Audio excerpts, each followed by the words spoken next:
So you're looking at the 2025 Ford Explorer, and you've hit the classic fork in the road. Do you go with the ST? You know, the aggressive, high-performance one that really gets your heart pumping? Or do you go for the Platinum, the one that's just packed with luxury and cocoons you in comfort?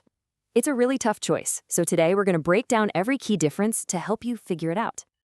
And that's really the core conflict here, isn't it? Aggressive style versus a pure luxury ride. It's the difference between a vehicle that makes you want to take the scenic route home just for fun and one that turns that brutal, traffic-jammed commute into well, a pretty serene escape. Let's dig into why this is such a tough call for so many people.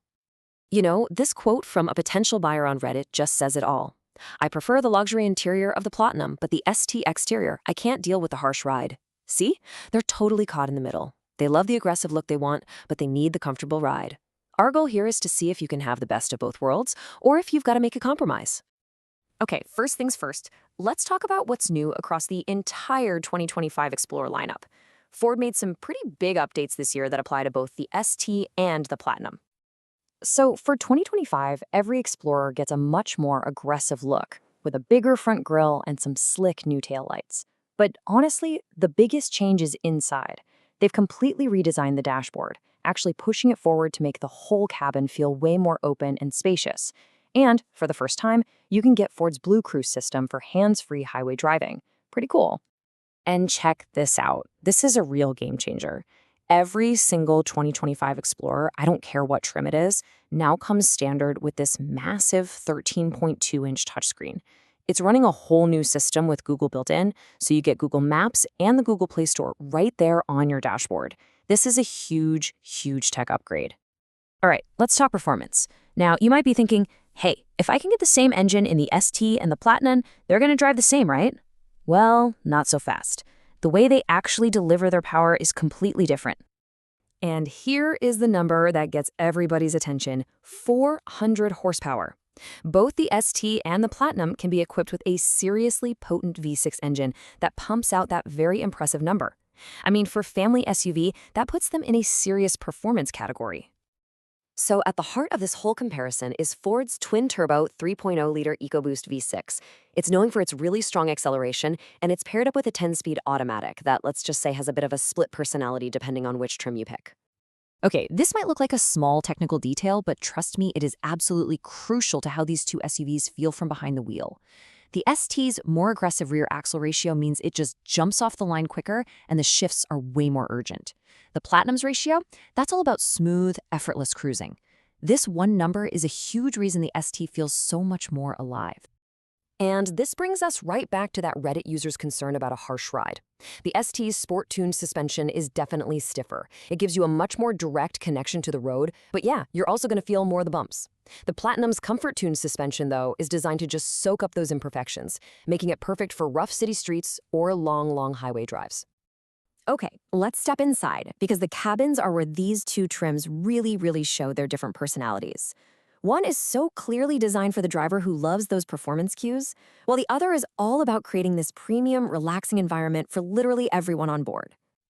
The ST's cabin is all about performance. You get this awesome red stitching everywhere, the seats have these grippy suede inserts, and you get a thick, sport-style steering wheel. And here's a key thing for 2025. The ST is the only Explorer that comes with paddle shifters, giving you that direct control over the transmission. The Platinum, though, man, it is a completely different world. You have these elegant interior color choices like Mojave Dusk. You get genuine premium leather, and the front seats aren't just heated and cooled. They also have active motion massage functions. Seriously, add in that huge panoramic roof and the premium B&O sound system, and it becomes a true luxury lounge on wheels. So here it is, side by side. You're basically choosing between sporty, bolstered seats in the ST and a full-on spa treatment with massage in the Platinum. Performance materials versus premium leather. Even the steering wheel and the roof are completely different. The takeaway here is crystal clear. One is a cockpit, the other is a lounge. So how do you make the final call? Well, it really all comes down to what you value most in a vehicle you're going to be driving every single day. Let's try to simplify it. You should choose the ST if you are willing to trade just a little bit of ride comfort for that awesome aggressive exterior and a driving experience that feels super sharp and engaging. But you should choose the Platinum if your top priority is showing up refreshed after a long drive, surrounded by top-tier features, and you just want a vehicle that cuddles you and your passengers. Of course, a vehicle is always more than just its spec sheet, right? There are other real-world factors to think about, like reliability and how these SUVs really stack up against some very, very tough competition out there. So let's just touch on a few final points. In terms of reliability, yeah, some past models had complaints about jerky transmissions, but the new software in the 2025 models reportedly makes shifting much, much smoother. As for competition, rivals like the Kia Telluride are known for their great value and almost luxury interiors. And hey, if you need a tow, it's a tie. Both can handle 5,000 pounds, no problem. And of course, we have to talk about cost. Now, the ST comes standard with that powerful V6, and it starts at around $56,800. The Platinum actually starts lower, around $53,100, but that's with a less powerful four-cylinder engine. If you want that 400 horsepower V6 in the Platinum to match the ST, it's an extra cost option that brings its price, well, very close to the ST's. So when you equip them the same, their prices are nearly identical. And so we end right back where we started, with the exact same question our friend on Reddit was wrestling with. What matters more to you? How your SUV looks standing still, or how it feels on the road every single day? Is the aggressive style of the ST worth that firmer ride, or does the quiet, comfortable luxury of the Platinum win out in the end? Only you can decide that one.